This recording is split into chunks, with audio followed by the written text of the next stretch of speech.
تیر ورځو کې یو سړی راغی څلوېښتي ده او پلار مې مړ دی او کم کلي د پلاني څه چل پکې بس دا تاسو راشي چې دعا مو وکړئ مال کزه دې بوتله منو کپلار دې خدای بخیم نه به بخ لار پسې دې خیرات غرض نه ده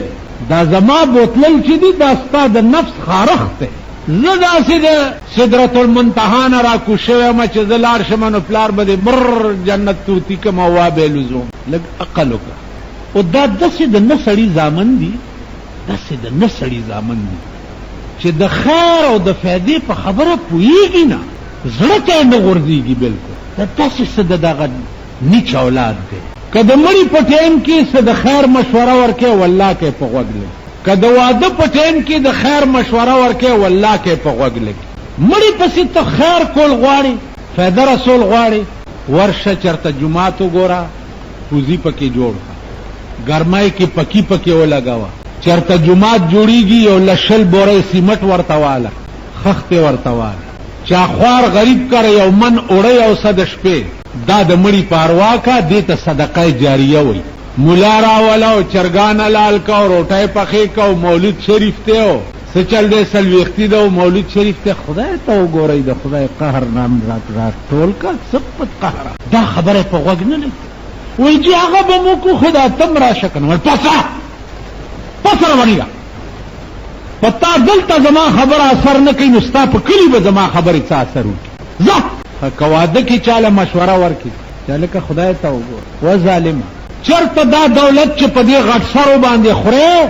چېرته یتیمان یسیران خواران غریبان مسکینان دا ورته وګوره والله دا خبره د چا په دماغ ولګي که ستاسو په دماغ ولګي هلته هم چې هغه تولندی په کور کې کېنولي دي هغې نه به هم څوک خلاصوي ښځې ته خو خپلې ښځې ته ووایه چې خو ښځې لږ ساده کار به وایي زګیره دې بار خوځه په جومات کې کېنه دا دومره موده مېړه چاو دی د دې زوی په واده به ارمان نه وباسم نو زړه په ګډېدو زړې لا په نالت دي ځوانانې لا په نالت دي بوډاګان لا په نالت دي هلکان لا په نالت دي دا د خدای قهر دی که دا د پاکستان ملک دا د خدای قهر دا د خدای قهر راګیر کړی قوم دی دوی به ښه ورځ نه ګوري نه به د دوی چېرته د سړیتوب فیصلې وګوري دا چې کوم خلک په حکومت ناست دي د دوی فیصلې وګوري یو فیصله د سړیتوب چېرته په اخبار کې ګورئ چې دوی وکړه یو فیصله دا تاسو چې لیږلي دي دا پلندران د دوی فیصلې وګورئ نو آخر مې هغه ورځ خلقو ته وویل مال داسې چل دی وروره خفه کېږئ مه خره که د کنخاب جوړه ور واغوندې خرې ته او 10 منت سرو زرو کالي خرې ته ور واچې خو میړه به هم خري اس میړه به نه کوي به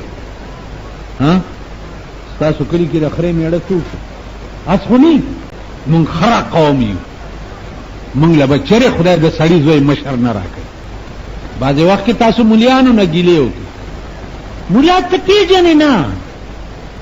مولیا تا ته څه پته مولیان چې مړه شو اوس دا مونږ غوندې پاتې یو